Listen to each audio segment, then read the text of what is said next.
Yeah. Ooh. Oh, let's hate do this. Let's do it. I don't feel any hate. I'm full. Live from a Thanksgiving-shaped tech bro kabuki theater mask, it's the ESG industry's only weekly woke data podcast featuring analyst hole Matt Moscardi. Yeah. Every time you do that, you sound like it's a horse. In today's ESG pre-stomach ache called November 22nd, 2023, a tech bro victory at OpenAI and some billionaire CEO awesomeness. Yeah. Oh.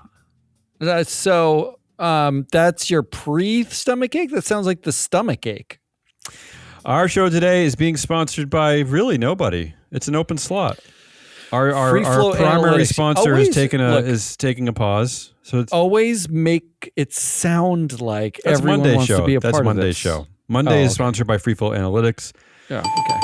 Today's show, I'm trying to entice future sponsors. Yeah, nothing says enticement like nobody wants to sponsor this slot, so come on. For the final time, I want to plug Allison Taylor's book. Allison Taylor joined our show a few weeks back. I'm going to plug her book one more time. It's called Higher Ground, How Business Can Do the Right Thing in a Turbulent World.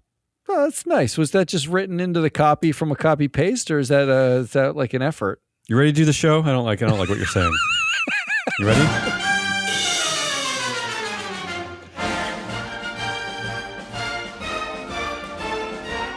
All that said, go get the book. It's a good book. First the headline, then a quick wrap up. Quick recap. Recap. Summers and Bret Taylor are joining OpenAI's board as Sam Altman returns as CEO.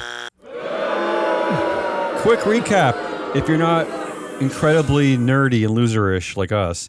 Okay, on Friday, OpenAI board fired Sam Altman. They said they no longer had confidence in his ability to continue leading OpenAI.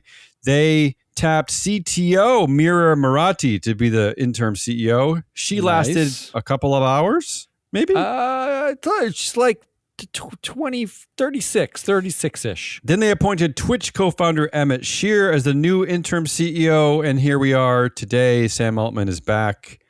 And just another recap, because the entire business news world gets this wrong, because they all think that the board did something foolish or wrong. Yeah. But I want to remind everyone what the original dispute was, why they got rid of Sam Altman. There's a dispute between Sam Altman and co-founder Ilya Sutskever, who is the chief scientist officer, also on the board, about the future direction of the company. Altman has reportedly been criticized by some within the company for trying to push the company's development of AI tech too quickly. Yep. Specifically, right. No guardrails. Specifically, a push to achieve artificial general intelligence called AGI, which is an AI that can learn to accomplish any intellectual task that human beings can perform. Ilya Sutskever was leading OpenAI's super alignment team, which was created to stop AI from going rogue and ignoring human orders.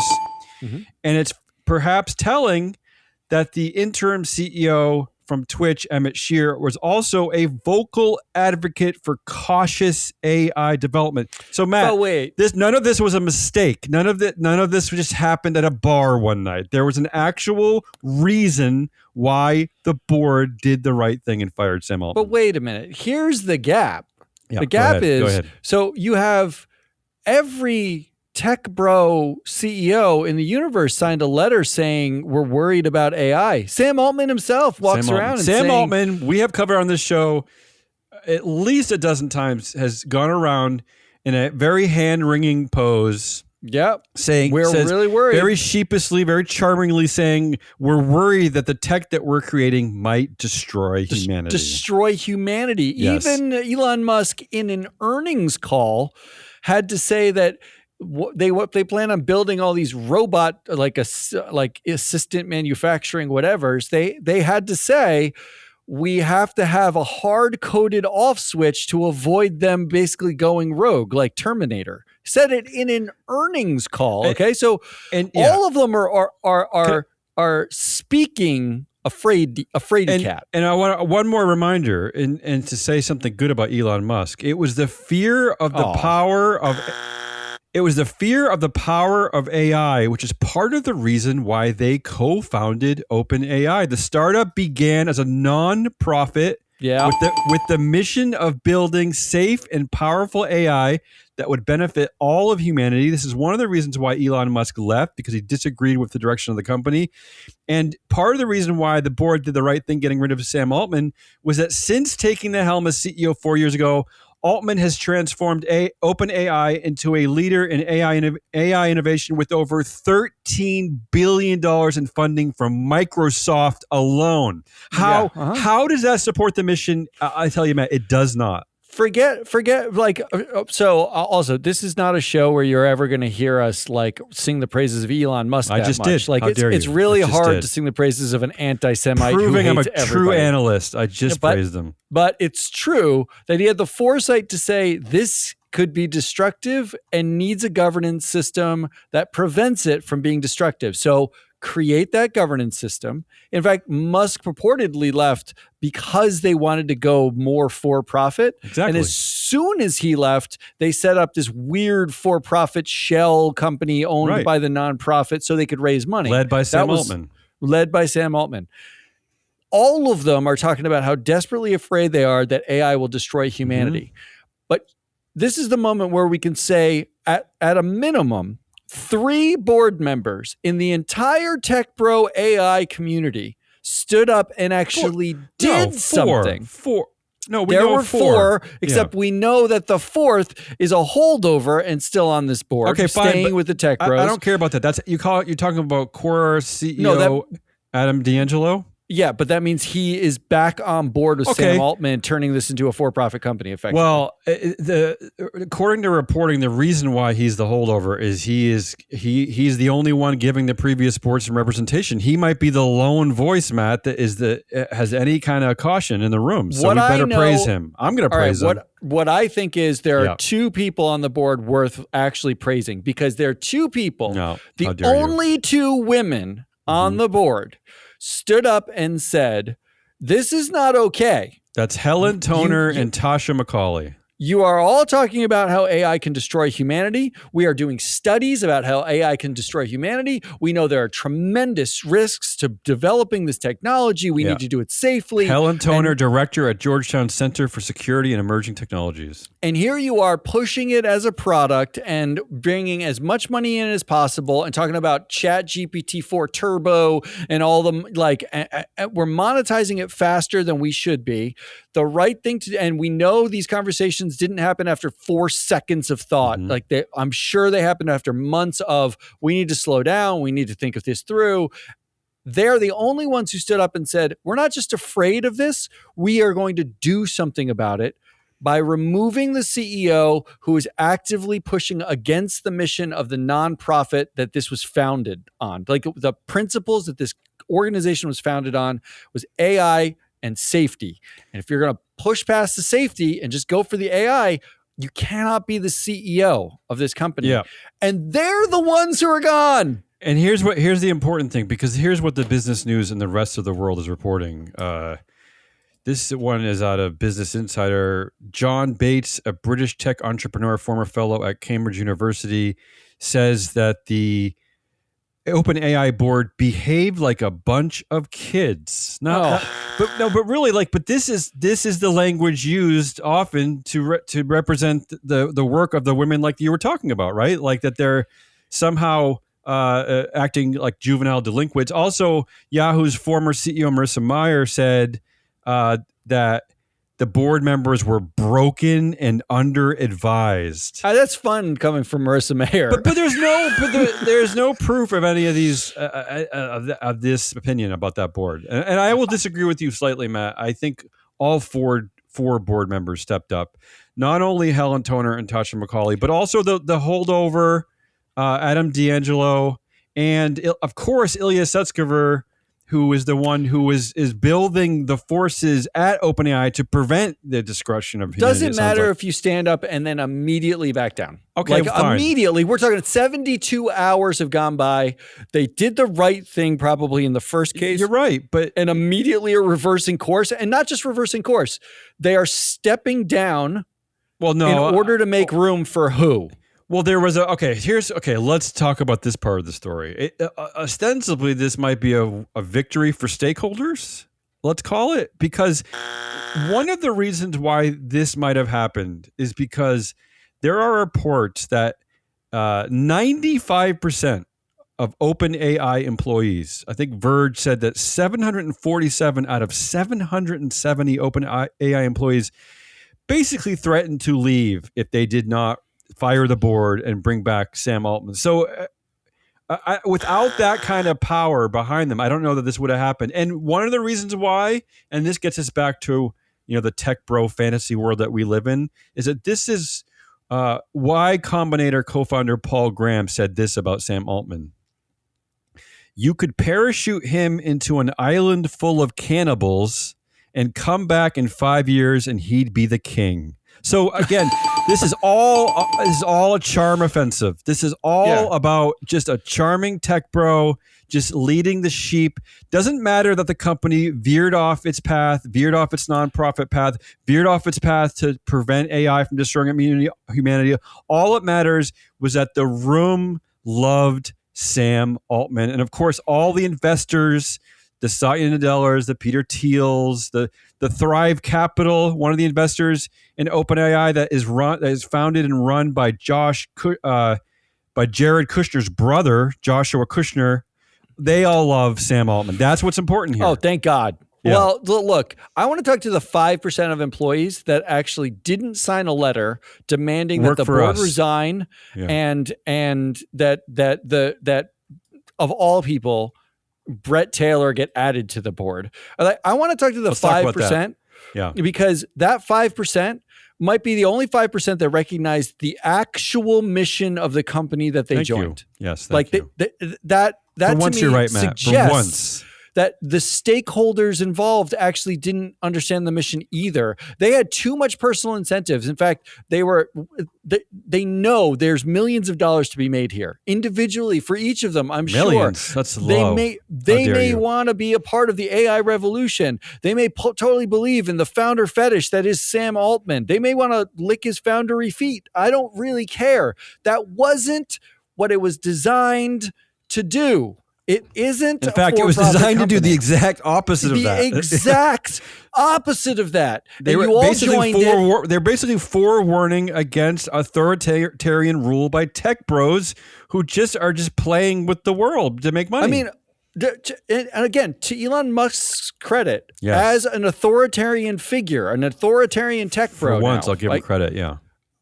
He had the foresight to say, we cannot have AI be run in an authoritarian manner. It is way too dangerous. Purely for profit, And the outcome of this, which we're going to get to, the new board, let's do is our deep slide into authoritarianism. We don't care. We fetishize, and it's over. It's not about governance. We report here all the time. If you've been listening to our show, which you should be, it should be required. Honestly, our show. Yeah. We were voted school. I feel like we don't plug enough. Is that some entity on the internet voted us the top 10 best business podcasts, right? Yeah. And it's so great that I don't remember their name. Well, whatever. the best part about it is that we came in just under the California local business review. Don't ruin it. If you've been listening to our show, you know that what we've been covering over and over and over is the rise and the rule of authoritarian figures. We focus on the ones in the corporate world, the people that we call like the Mark Zuckerbergs, the Elon Musk, the people that control their boards and companies either through some kind of weird dual-class share system or just by shoving the board with their idiotic brothers. But also, we've also been reporting here that many countries themselves are turning to authoritarian rule. It recently happened in Italy. It just happened in Argentina a couple of days ago. It's happening, of course, in the U.S. with Trump. And we have the most conservative regime ever in New Zealand. We're seeing it everywhere. It's everywhere. So let's get to the new board, the new initial board that we know of as of today. And I think you pointed out some of these names already, Matt. Bret Taylor. He is going to be the chair. How dare you, audience? He is the new chair of the board. Larry Summers and Adam D'Angelo. I'll let you talk about all three of these people individually, but as far as we know now, these three new directors, their first task is to build the eventual board of 9 people. We don't know if Sam Altman's going to be on that board. We don't know that people from Microsoft will be on this board, but we can assume that that will be true in both cases. But this is what we're starting with. Yeah. Bret Taylor was actually named in the employee letter, right? Like the demand letter. Yeah, we laughed about that Monday. That's we don't correct? know why. But Does Matt, anybody know why Bret Taylor? Well, okay, Matt, I think we know why. Matt, you did a quick facial analysis this morning. I did do that. And I also pulled a picture from, of all places, Twitter, of Greg Brockman, who was a board member who was fired on Friday, and he stepped down, but now, of course, he'll be back. We don't know in what role. Greg Brockman posted a photo on Twitter, and all it said is, "We are so back," with a picture of the OpenAI staff. And what stands out about all these people, Matt, to you, and what about in your facial analysis? So in my rudimentary facial analysis, and if you don't follow us on LinkedIn, reach out to me on LinkedIn, follow Free Float on LinkedIn, because I put this there too. When you actually bald or semi-bald, Sam Altman, like just so close your eyes. You can picture Sam Altman's sort of pouty face. Pretend he's a little bit balder, like he's mostly gone. And then you put him next to a picture of Bret Taylor and Larry Summers, who's the other board member who just joined. They are literally identical human beings. And it is like watching aging happen. And if you open this picture from Greg Brockman, the 3 most visible faces I see are white balding men, and not to mention that there are some people of color in the audience in the staff behind them, but by far and large, it looks like it's 95% male. So now we have a company that was set up to avoid tech bro authoritarianism controlling AI by governance, by mandate, by the structure and the mandate of the company.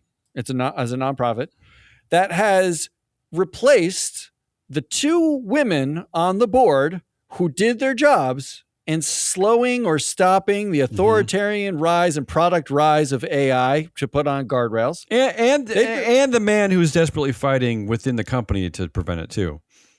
But only the women have been replaced. The man is still at the company. Well, Ilya, he's not on the board. Not on the new board, though. That's what I'm saying. So he's not on the new board, but he's at the company. Yeah. Now the board is 4 people who, when you put their pictures together, 3 people. 3 people so far. Yeah. You wouldn't be able to tell the difference between any one of them. They literally are the same. It's a uniperson. Let's talk about the new board members. Bret Taylor, he was the okay, this is how bad Bret Taylor is. This is why the audience probably booed. I know some of the people in the audience today, so I'm guessing the reason why they booed. Probably. Yeah. Bret Taylor was the chair of Twitter leading up to the sale to Elon Musk. So see, he was the one smoking a big fat cigar as he handed over the reins to one of the most powerful social media outlets, to a petulant, anti-Semitic brat. So that's Bret Taylor.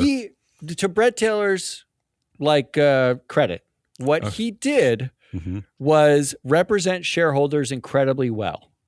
What he didn't do is represent humanity at all. Which is the key issue here at OpenAI. It's the only issue. Yes, absolutely. That was the governance structure. Absolutely. So Bret Taylor, excellent job at Twitter, selling it for incredibly more value than you could have gotten Kurt anyway. Cobain died because of your sale to Twitter. I'm convinced of it. Everybody is happy with the money they got from Twitter, except for the fact that now it is an anti-Semitic platform that basically is one person's ego and is the worst thing for humanity. So can we expect that they eradicate the governance structure, which is what everybody, all the quotes, all the press seems to be around? We need to get rid of the stupid governance structure. So is the expectation now we bring in Larry Summers and Bret Taylor to help blow up this quote unquote ridiculous structure in which humanity is placed first? Let's talk about Larry Summers. Larry Summers is currently on the board of Jack Dorsey's Block. and of a company called Skillsoft. Who Larry Summers is he was influential in the deregulation of the U.S. financial system, including the repeal of the Glass-Steagall Act, basically the architect of the too big to fail movement. Is that fair to say? I would say that was the beginning, yeah. And here's a quote about that. Wall Street's mega banks want to remain too big to fail because that means they get big bonuses in good times and get taxpayers to bail them out in bad times. So that's kind of the sum takeaway of that. Nicely done. But how about this? Because we're focusing on tech broism. We're focusing on all these men looking alike. How about this article I found in The Guardian? This is from 2006 about Larry Summers called "Why Women Are Poor at Science." Oh. Tell me. So there was so Larry Summers was part of the Obama administration. He was part of the Clinton administration first, then the Obama administration. What led to him stepping down in the Obama administration, we think, is this speech he gave arguing that men outperform women in math and science because of biological difference and that discrimination is no longer a career barrier for female academics. He offered 3 explanations for the shortage of women in senior posts in science and engineering, starting with their reluctance to work long hours because of childcare responsibilities. He went on to argue that boys outperform girls on high school science and math scores because of genetic difference. He also played down the impact of sex bias in appointments to academic institutions, saying the real issue is the overall size of the pool, and it's less clear how much the size of the pool was held down by discrimination. So this is the man. This is a great choice. No, I mean, this is perfect. Not only did he architect potentially deregulation, one of the key factors that led to the financial collapse in 2008, also led to runaway bonuses and equity, equity packages to CEOs. But he also is maybe the grandfather of this weird anti-DEI movement that is obsessed with this notion that the reason why that we have so many white men is because they're better. That's why. We're just better. Which you heard here when Vivek said it, and then had to backtrack when we pointed out the opposite is true, right? Really just shocking. And I'll look. Yeah, go ahead. I can't get over this because basically this is Dorsey's friends, and this is a repeat of everything we know. And in fact, the only notes that I wrote down from pre-production this morning were these 3 notes, these three takeaways. Number 1, we absolutely hate women who take any stand. The only 2 people who are like the whole ESG movement, basically, the scapegoats in this whole thing are Helen Toner and Tasha McCauley. There's nobody else who's like, they're the petulant child board, right? Yeah. Ilya's still at the company. D'Angelo's still on the board. And they add these other 2 people. Altman's now back. So whose fault was it? Now we're basically saying that we can forgive our tech bro brethren, Ilya and D'Angelo, but because they're both in the fold. But we cannot forgive the 2 women who stood up and said, hey, wait, our job is something not this, right? Yes. Like we have to do our job. So this is very clearly number 1. We really don't like women in this ballgame. Not only do we not like oversight in general, but specifically we hate women because to your point, all 4 directors did the right thing, but the only 2 who are still with the company are the 2 men. Exactly. So DEI, this is a shot across the bow of anything DEI related, because if you are not in the main cohort, if you are not the fist bumping tech bro, the chances that anyone wants to hear your opinion for real is almost 0. Well, that is the message that I hear. Like when you do the job, right? When you do the job, and everyone, and I mean everyone, every media outlet, every tech Silicon Valley person, everyone everywhere, including our Pivot, Kara Swisher and Scott Galloway, they're talking about like how this board is dysfunctional and stupid. Everyone is piling on. Yeah. How are we the only ones do their job? How are we the only ones on the right side of history on this one? In what way? I'm sorry, but especially for the Kara Swishers and the Scott Galloways, in what way did they make the wrong move here? That's number 2. Yeah. Everyone hates good governance. Good governance. That seems to be another important takeaway here. Good governance. Yeah. This is what good governance does. It avoids fuck ups to humanity. That's what good governance does. Well, if you do governance well, you avoid the worst outcomes. You can't say like, okay, I'm going to put this person on my board and I'm going to outperform. That's not generally how it works. It might, but that's not how it works. The job of these boards and these governance structures is to avoid you doing horrible things. Yeah. So measuring governance is usually things avoided, which means it's really hard to measure. What those two women did was act in the avoidance of horrible stuff. Yeah. That's exactly what they did. That's always the role of women in our society. And that's why they're not given power. We absolutely loathe it. And we see it in free flow analytics data. That's why uniformly across the world, women have less influence than they have body count, because we do not want anybody to say, avoid doing like the big crazy boy vision. You know what? We hate mommy telling us we can't. I'm glad you brought up mommy, because and bear with me with this analogy. But in some ways, to me, they represent atheists, right? Because what the world has always needed, because of this incredible fear of our own mortality, right, is we need a daddy in the sky.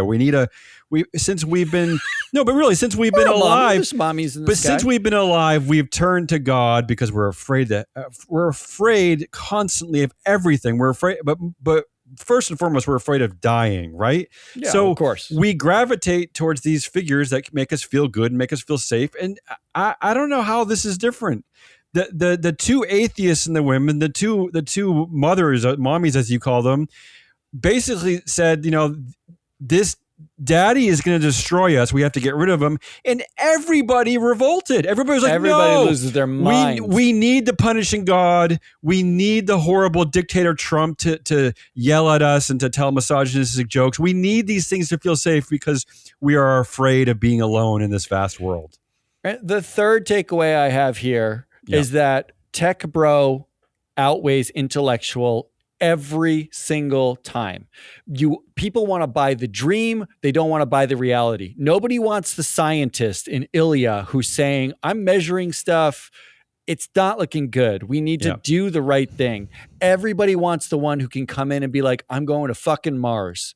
I am building AI to replace humans at everything that's terrible. And Matt, this is why you want to buy the dream, never the reality. Well, this you is never why, want the reality. This is why Elon Musk calls ESG satanic, right? And exactly. refers to it as evil, because it is providing like a more sober, intellectual, academic thought process, creating some kind of long-term guardrails over like a short-term need to like piss on whatever you want to piss on. So those are my three takeaways from the whole story. We hate when women take stands, and DEI is like, this is like an anti-DEI play. We loathe governance, and we hate anyone who says who doesn't sell the dream. They sell reality. I beg of our audience, whether it's 3 people or 3 million people, to at least use this show. This might be our one of our most important shows ever. Use this show to further this conversation at your Thanksgiving dinner table. Be on the right side of history on this one. Understand what really happened to OpenAI. Don't fall for all the bullshit you're reading out there. Like, take this show to your dinner table, pour some gravy on it, eat it, enjoy it, whatever you got to do. Here's the amazing thing. In the Monday show, when we reviewed like what now feels like 3,000-year-old news over the weekend of Sam Altman and OpenAI, you opened the show talking about Elon Musk and his anti-Semitic remarks, and Bill Ackman, the guy who's actively attacking Harvard elites and like kids who say stupid shit at Harvard and getting them doxxed, because Ackman defended Elon Musk. Yeah. He's like pro-Israel. You can't say anything against it. You can't, he's super angry. He wants to kill hard, the careers of kids. It's hard running. And then he Twitter. goes to Elon Musk and he says, oh, well, that guy just shoots from the hip, right? Like, so the kids don't shoot from the hip. No. They're uneducated. I would never hire them. But Elon Musk, he shoots from the hip. We just don't understand him. That is exactly that microcosm called this whole thing. Matt, you could have taken that and said, that's what's going to happen here. We're just going to bring the tech bros in. It's not going to be a Microsoft play. In an unironic twist of fate, Bill Ackman, also one of the main proponents, one of the main anti-DEI pushers at places like Harvard. So really like part of that anti-DEI, anti-ESG movement in the first place.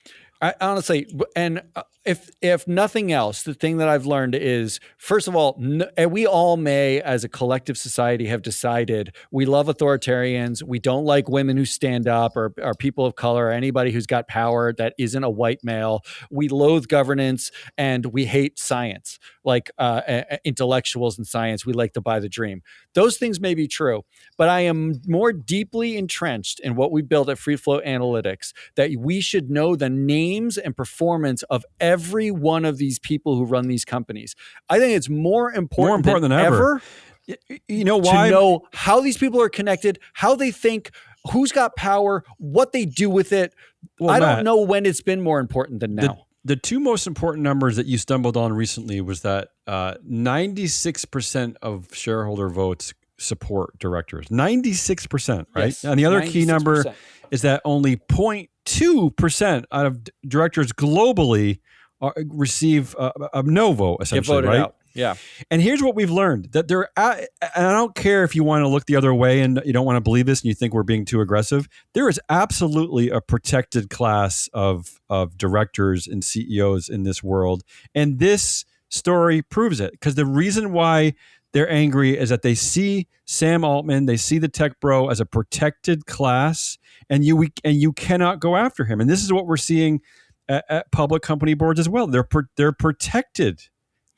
They're worse than protected, because we know that, like, since 1926, 57% of the stock market, and just contextualize this, 1926 was nearly 100 years ago. Mm-hmm.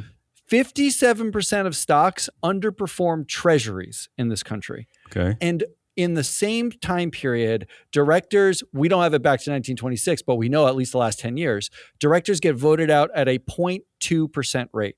So what we're saying is half of companies underperform. We love the meritocracy. We love the founder fetish. We love the big dreams. We love talking about how these founders are outsized personalities. But the fact is, they're actually average.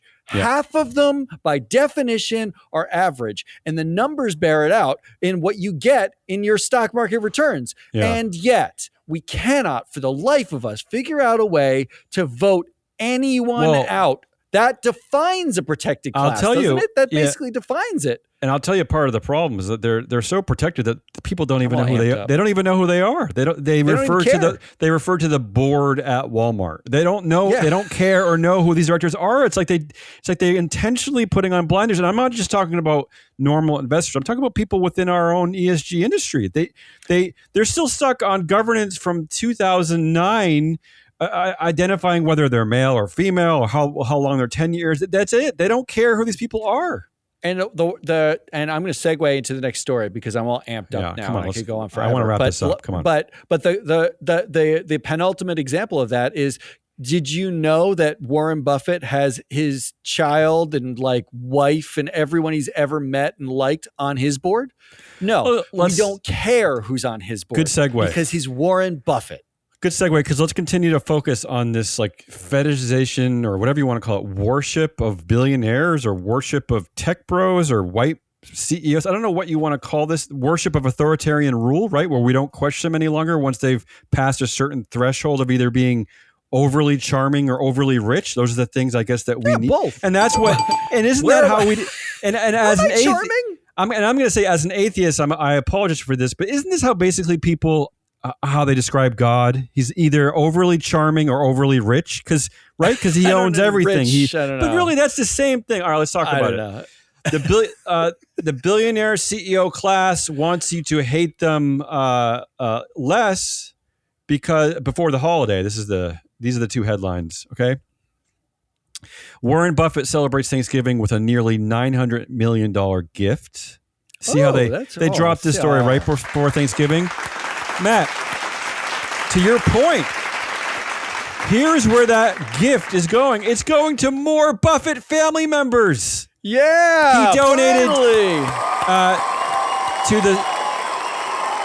the Susan Thompson Buffett Foundation, named after his late wife, and to 3 of his children's organizations. So he's just giving it all to the Buffetts. That's what he's doing. But again, they announced this right before Thanksgiving, so we can hate him. We can hate him a little bit less. Also, Jeff Bezos also using the same PR strategy, announcing his giving right before Thanksgiving. Jeff Bezos' fund donates $117 million to support homeless charities. Okay. Oh, good. Yeah. To put that number into perspective, Matt, to put that $117 million number into perspective, since in October, Bloomberg reported that he has spent $147 million in the last 2 months buying 2 homes in Miami. Okay. So Jeff Bezos has pledged to give $2 billion to the homeless. He pledged this in 2018. So far, he's given almost $640 million. At this rate, it will take him until 2033 to meet this pledge. You got to really find you got to find the homeless, and then you got to ask them if they want the money. And it's slow. What are you waiting for, Jeff? It's slow going. Speaking of the billionaires, a new report by The Guardian, Oxfam, and Stockholm Environmental Institute is calling something they're calling it the polluter elite, and they are disproportionately driving climate change, according to a new report, with the wealthiest 1% of people in the world putting out as much carbon pollution as the poorest 2/3. They're also saying that the world's richest 1% are emitting enough carbon to cause heat-related deaths for 1.3 million people. And in the same report, they said that just 12 billionaires' climate emissions outpollute 2.1 million homes. Normal people's homes. Still stay with the billionaires. But we all want to be one of those 12. Let me get to the end of the show. How dare you? Staying with billionaires, Binance CEO and founder Changpeng Zhao, he's known as CZ. Yeah, which is close to sleazy, which is nice. Oh. He's agreed to step down after pleading guilty to money laundering violations. So the Justice Department said it was fining Binance at least $4 billion in penalties. And here's why. The complaint alleges that CZ and Binance prioritized, quote, growth over compliance. Oh, so that takes us right back to the OpenAI story. And finally, let me end this horrible show with some good holiday cheer. UAW head Sean Fain has his sights on Elon Musk. Quote, "The world's richest man is the richest man for a reason. They get this kind of wealth by exploiting other people." So maybe a union battle brewing at Tesla. That might be a fun Christmas present. Something to quash, Elon. Yeah. Just something else to quash. This show is hot. Plenty. Come on. I was running hot, this show. That's Damian Morales, Hazelnut Rawless. I am your analyst, Matt Mascardi. We are Free Float. The show, even though it's not sponsored by, a lot of the things we talk about we get from freefloatanalytics.com. Go there for the love of everything. We are prioritizing governance over growth. So that's how, and the reason why you know that is because it's not growing super fast. So go there and help us grow faster so that we can govern better. Otherwise, come back to us. We won't be here Thursday or Friday because of the holiday in the U.S. Come back to us next week. Until then,